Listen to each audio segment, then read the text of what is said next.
Sveiki, jūs žiūrite naujienas iš vakarų. Šiandien laidoje matysite.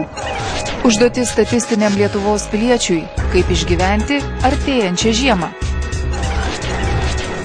ES paramą ūkininkams valdžia skiria visų pirma savo. Gyvenimas Lietuvoje gerėja. Šią sparnuotą valdžios frazę dirbantis ir mokesčius mokantis piliečiai vadina nesąmonę, kurių pagrindinė misija dar prieš akis – išgyventi artėjančią žiemą. Per šimtmečius išsikristalizavusią senolių išmintį apsaugok mus viešpatie nuo karo, maro ir bado, į šiandienos kalbą galima būtų išversti maždaug taip: apsaugok nuo neprognozuojamų valdžios mokesčių, ligų ir bedarbystės. Nesgi kiekvienas naujas valdančiųjų mostas sutaupyti visų likusių piliečių sąskaitą, nejudinant savęs, šiandien tautos sąmonėje tolygus karui. Maras simbolizuoja grėsmingą žiedyną įvairiausių ligų, kurios žmogui reiškia šeimos gerovės praradimą. Na, o bedarbystė ir badas – vieno medžio vaisiai. Pavyzdys 4 asmenų šeima, kurioje auga 2 mokyklinio amžiaus vaikai. Abu tėvai kurį laiką nedirba. Valstybės pašalpa vienam šeimos nariui siekia 315 litų, vaikams dar po 50 litų papildomai. Viso už 1360 litų visiems 4 reikia išgyventi mėnesį. Bet štai jums kitas pavyzdys. Ar tai įmanoma? Kolegė laikraščio žurnalistė Gražina Juodytė prieš keletą metų, kai ekonomika dar buvo pakilime, atliko eksperimentą. Atrado pensininkė, kuri sutiko būti šio realybės šou dalyvė ir visą mėnesį stebėjo, kaip moteriai pavyks išgyventi už 531 litą pensijos. Tiek tada valdžia mokėjo senjorams. Ta ponia, su kuria pragyvenau mėnesį, skaičiuodama jos išlaidas, tai buvo pensija 530 litų. Ir man tai atrodė neišgyvenama suma ir viskas. Ir mes skaičiavom. Kiekvieną dieną, ką jinai suvalgo, ką jinai nusiperka, aišku, komunaliniai ten ir visi šitie dalykai. Tai jinai prasisuko ir dar jai 50 litų liko nuo tų 531 lito. Bet tai per tą laiką jai jau didelė prabanga buvo vėliniam nusipirkti žvakelę, nusipirkti smilkalų. Jau čia jos gyvenime tai buvo prabangos prekės. Gražina Juodytė pabrėžė, kad moterys pinigus naudojo labai sumaniai, reikėjo gerokai sukti galvą, kaip kuo mažiau išleisti. Patys pigiausi produktai, viską namuose, verda, kepa ir va taip.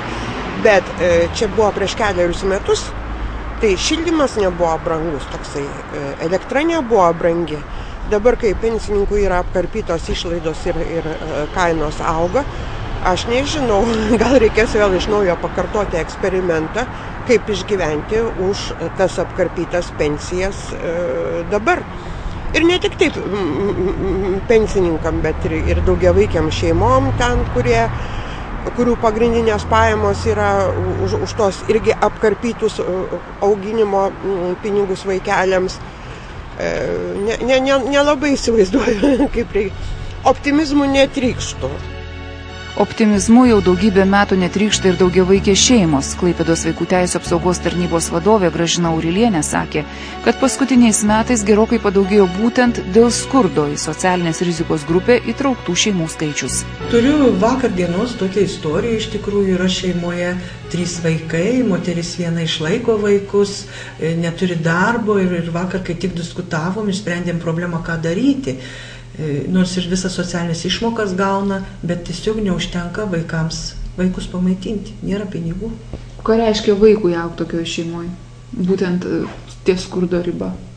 Kad ir tvarkingoje šeimoje. Taip, iš tikrųjų ir to šeimos ir atrodo negirtauja ir vaikais rūpinasi, o dėl skurdo negali pasirūpinti dėl to, kad neturi darbo. Sunku vaikui iš tikrųjų, jam sunku yra mokykloje, sunku yra su kitais vaikais bendrauti, ypač su tokiais vaikais, kada vaikai viską turi ir gražiai vaikšto apsirengę mokyklos ir bendrauti. Ir tokie vaikai yra iš tikrųjų žeminami mokyklose, su tokiais vaikais mažiau bendrauja. Tai mes matom ir skundžiasi patys vaikai. Tokia skurdo kaina, didėjančią skurstančių klaipėdiečių armiją pastebi ir socialinės paramos skyriaus darbuotojos. Jei dar prieš 3 metų kompensacijų šildymą ir karštą vandenį prašė tik 2,5 tūkstančių uostamiesčio gyventojų, tai šiemet skaičiai visai kitokie. Jeigu šaltąjį sezoną pirmą ketvirtį šių metų, 10 metų, socialinio šildymo kompensacijos buvo apie 10 tūkstančių gyventojų. Dar per vasarą kreipėsi papildomų žmonių, ir kompensacinė ir šaltam ir karštam vandeniu taikoma, tai tas skaičius išaugo iki 12 162. Tačiau čia dar nėra skaičių naujo šildymo sezono pradžios. Tai šitie žmonės, reiškia, jie automatiškai, bet kad būtų labai didelis augimas, jeigu mes žiūrėtumėm augimą pagal socialinės pašalpas, taip kaip augo nuo metų pradžios socialinių pašalpų gavėjai, kas mėnesį augdavo, tai dabar imant praeitą mėnesį ir šį mėnesį augimas yra sumažėjęs. Paprasčiausiai didžioji dauguma suskubo tvarkyti dokumentus nelaukiant žiemos, todėl šie skaičiai sąlyginai mažesni. Skurdo mastus rodo kas kita. Jei socialinės paramos skyrius remiantis pernykščiais duomenimis paskaičiavo, kad kompensacijoms turėtų užtekti 4 milijonų litų, tai jiems realiai reikės 2,5 karto daugiau. Mes esam nepakankamai gavę, mes esam paraiškas papildomas pateikę, taip kaip Liepos mėnesį mes teikiam papildomai 7 milijonus prašėme kompensacijom ir socialiniam pašalpom, tai gavome dabar rugsėjo mėnesį gavom 4,5 milijono ir turėtumėm dar gauti šių metų 2,5 milijono. Tai ta prasme, kiek buvo metų pradžioje paskirta per valstybės biudžetą, tai 7 milijonų buvo trūkumas. Tuo viskas ir pasakyta. Praeitą savaitę prasidėjus šildymo sezonui žmonės net mąstyti nebepajėgė, kaip reikės už tą malonumą sumokėti.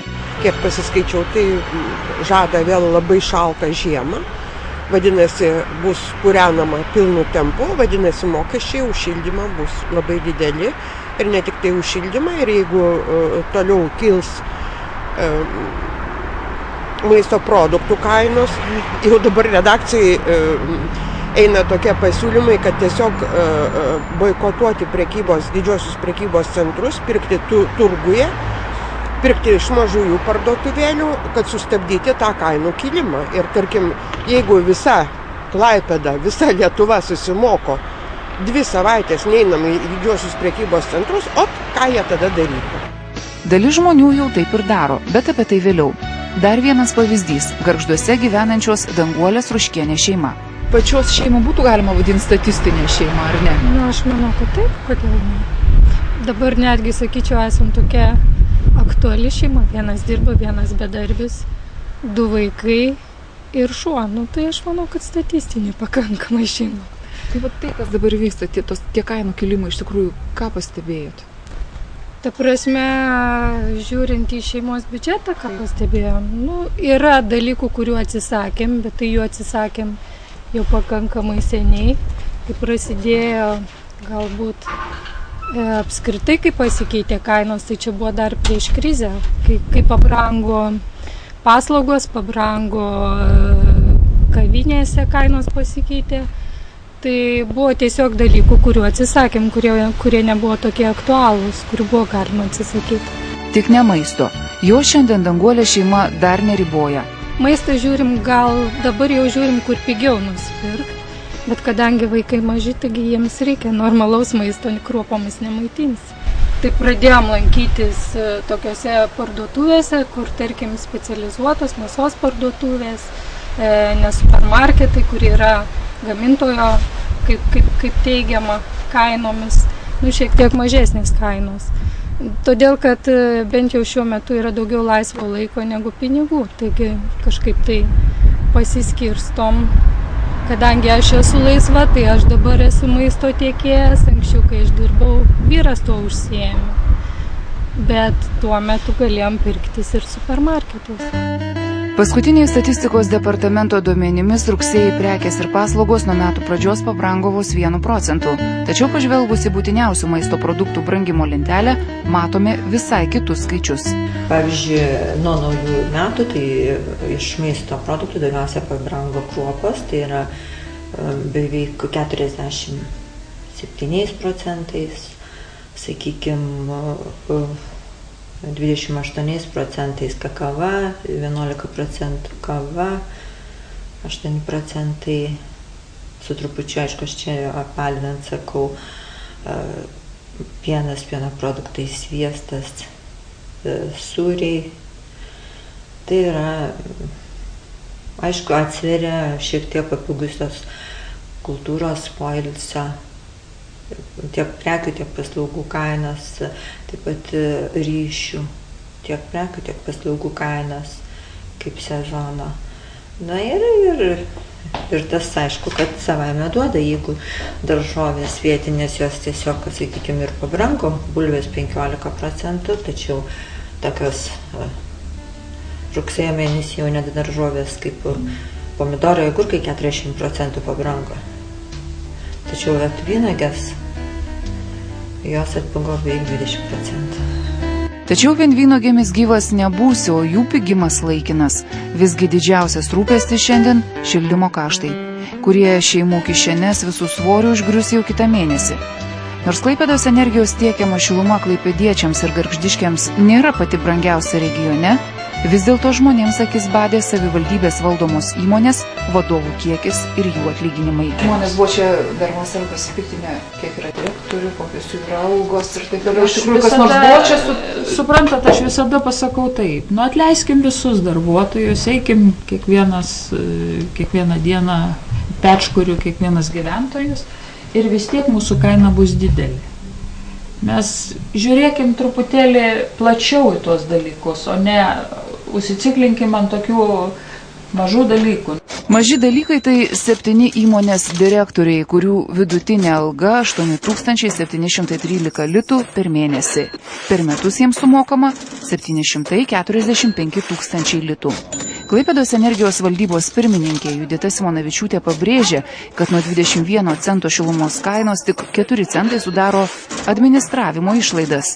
Tik 4 ar net 5%. Čia kaip pažiūrėsi. Klaipėdos energijos atstovai nuolat pabrėžia, kad dujų kainos įtakoti negali, alternatyvaus kuro dar neturi, tad gyventojai privalėtų imti paskolas ir renovuotis namus, kad to šilumos reikėtų mažiau. Šiandien dienai tendencijos yra tokios, kad tie namai, kurie yra renovuoti, jų kaina yra 3 kartus mažesnė sąnaudos šilumos nei, pavyzdžiui, nerenovuotų. Reiškia, va šitoje vietoje jau žmogus pats turi apsispręsti, kaip jisai nori elgtis, ar nori daug mokėti, ar vis dėlto prisimti atsakomybę, renovuotis namus ir mažiau mokėti kiekvieną kartą. Ar mažiau teks mokėti dar klausimas, mat valstybės auditas neseniai pateikė visai kitokias išvadas. Esą po renovacijos namai sutaupo daug mažiau energijos nei žadama. Atrankos būdu įvertinus 61 daugiabutį, 23 pastatuose sutaupomos energijos kiekis 2 kartus skyrėsi nuo žadėtojų. Būta atveju, kai po renovacijos sutaupytos energijos kiekis buvo 15 kartų mažesnis nei numatytas projekte. Tai kas sako netiesą? Nepaisant grėsmingų prognozių, dalis žmonių išlaiko optimizmą. Vis dėlto tai dar netikras karas ir kažkaip išgyvensim šią žiemą.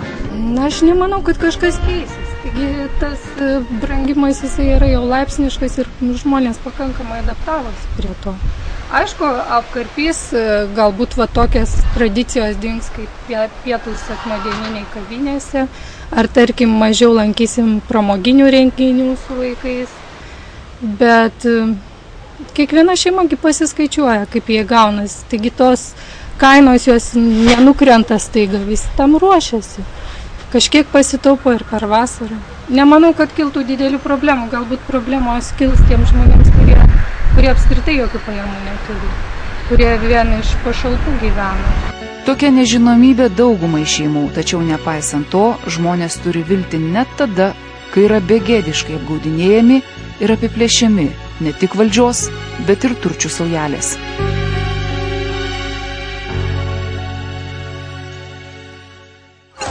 Misija neįmanoma bus įvykdyta, taip mano valdžia. Pagal valstybės nustatytą strategiją išliks tik stipriausi. Tačiau kyla natūralus klausimas, ar šioje šalyje yra vietos senukams. Po reklamos žiūrėkite, akibrokštas ūkininkams ES lėšos skiriamos visų pirma saviems.